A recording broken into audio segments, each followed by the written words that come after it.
আসসালামু আলাইকুম ভিউয়ার্স, কেমন আছো তোমরা সবাই? আশা করি খুব ভালো আছো। আলহামদুলিল্লাহ আমি খুব ভালো আছি। আজকে তোমাদের সঙ্গে আবার একটা ভিডিও শেয়ার করতে চলে এসেছি। আশা করছি ভিডিওটা ভালো লাগবে। আজকে আমি বাড়িতে মাটন কষা বানিয়েছিলাম রাত্রেবেলা। আর যে কোনো মাংসে আমার আলু না হলে একদম ভালো লাগে না, এই জন্য আমি একটু আলু ভাজি করে নিয়েছি। প্রথমে আলু দিয়ে আমার মাংস খেতে খুব ভালো লাগে। তোমরা যদি আলু খেতে পছন্দ না করো স্কিপ করতে পারো। আমি এই রান্নাটা বানিয়েছি একেবারে অন্যরকম করে, ঠিক যেরকমটা রিসেপশন কিংবা বিয়ে বাড়িতে বানানো হয় আমি একটু সেরকম চেষ্টা করেছিলাম বানানোর। আর এই মাটনটা দিয়েছিল আমার একজন দাদিমা। এই মাংসটা আজকে আমাকে দিয়েছিল, ওনাদের বাড়িতে খাসি জবাই করা হয়েছিল। আর আমাদের যেহেতু খুব ভালো সম্পর্ক ওনাদের সঙ্গে, সেই জন্য আজকে বাড়িতে এই মাংসটা পাঠিয়েছে। আর সেটাই তোমাদের সঙ্গে আমি রান্না করেছি, রাত্রেবেলা শেয়ার করেছি। এর জন্য আমি প্রথমেই দেখছো আলুগুলোকে কিন্তু ভেজে তুলে নিয়েছি। কড়াইতে তেলের মধ্যে আমি দিয়ে দিচ্ছি একটু পেঁয়াজ কুচি আর স্বাদ মতো আদা রসুনটা আমি এখানে 2 চামচের মতো দিয়েছি। মাটনে কিন্তু একটু আদা রসুন বেশি করে না দিলে সেটা ভালো লাগে না। আর আমি কিন্তু আগে থেকেই মাটনটা গরম পানি দিয়ে খুব ভালো করে ধুয়ে নিয়েছি। যেহেতু আজকেই আনা হয়েছে আর আজকেই রান্না করছি, একটু গন্ধ লাগতে পারে, সেই কারণে কিন্তু গরম পানি দিয়ে আমি খুব ভালো করে ধুয়ে নিয়েছি। 3 থেকে 4 বার আমি মাটনটা ধুয়ে নিয়েছিলাম। যদি মাটন রান্না করার সময় তোমাদের কোনো গন্ধ লাগে তাহলে অবশ্যই গরম পানি দিয়ে ধুয়ে নেবে 2 থেকে 3 বার, তাহলে কিন্তু সেই গন্ধটা আর থাকবে না। আর মাটন রান্নাতে কিন্তু অন্যান্য মাংস রান্নার চেয়েও একটু মশলা বেশি লাগবে। আমি এখানে পরিমাণ মতো হলুদ আর স্বাদ মতো লবণ দিয়ে দিয়েছি, দিয়ে ভালো করে মশলাটাকে একটু ভেজে নিচ্ছি। এর মধ্যে আমি কিন্তু সব রকমের মশলা দিয়ে দেবো। আমি 1 চামচের মতো জিরে গুঁড়ো এখানে অ্যাড করেছি। আর আমি এখানে দিয়ে দিচ্ছি পরিমাণ মতো শুকনো লঙ্কা। ঝাল তোমরা বেশি খেতে পছন্দ করলে বেশি দিতে পারো, আর যদি অল্প খেতে পছন্দ করো অল্প দিতে পারো। আমি একটু বেশি করে এখানে লঙ্কাটা ব্যবহার করেছি, যেহেতু মাংসটা একদম কষা কষা বানাবো, সেই জন্য একটু ঝাল বেশি করে দিয়েছি।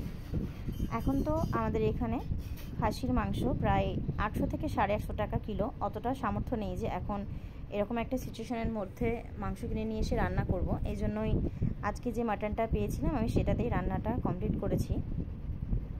তোমরা যারা আমার ভিডিওটা দেখছো তারা কোথা থেকে আমার ভিডিওটা দেখছো আমাকে একটু কমেন্টে জানিও। এবারে এই মশলার মধ্যে আমি ধুয়ে রাখা মাটনটা দিয়ে দিলাম। খুব ভালো করে নাড়িয়ে চাড়িয়ে এটাকে কিন্তু কষাতে হবে। বেশ কিছুটা সময় লাগবে এটা কষাতে। আমি এখানে 15 থেকে 20 মিনিট ধরে মাটনটা কষিয়েছিলাম। মশলাগুলো কিন্তু সবটা তেলে দিয়েছি। আর এখানে তোমরা চাইলে একটু তেজপাতাও দিয়ে দিতে পারো, তাহলে কিন্তু ফ্লেভারটা আরও ভালো আসে। আমার স্টকে তেজপাতাটা শেষ হয়ে গেছিলো, না হলে আমি এখানে তেজপাতাটা অবশ্যই ব্যবহার করতাম। এখানে আমি কষানোর সময় আলুটা একেবারে দিয়ে দিচ্ছি, যাতে আলুর গায়ের দিকে মশলাটা খুব ভালোভাবে লেগে যায়। নাহলে কিন্তু ঝোলের উপরে যখন আলুটা দেওয়া হয় অতটাও মশলা ভিতরে পৌঁছায় না। এজন্য আমি মাংস আর আলু একসঙ্গে কষিয়ে নিচ্ছি। খুব ভালো করে আমি এটাকে কষিয়ে নেব। একটু বেশি সময় ধরে কষালে কি মাংসের থেকে তেলটা ছাড়বে ভালো।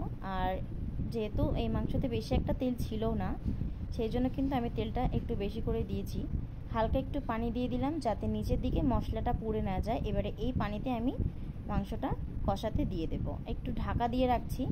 তারপরে আমি কিছুক্ষণ পরে যখন ঝোলটা ফুটে আসবে একটু গোটা গরম মশলা দিয়ে দিলাম এই ঝোলের উপরে। তোমরা চাইলে তেলের মধ্যেও দিতে পারো। আমি ঝোলের উপরে দিয়েছি যাতে এর ফ্লেভারটা একটু বেশি বেশি থাকে। এখানে আমি দারচিনি, এলাচ আর 2টো লবঙ্গ ব্যবহার করেছি। এবার এই সব কিছু খুব ভালোভাবে নাড়িয়ে চাড়িয়ে একসঙ্গে মিশিয়ে নিচ্ছি। আর আলুটা কতটা সেদ্ধ হয়েছে তোমাদের দেখিয়ে দিই।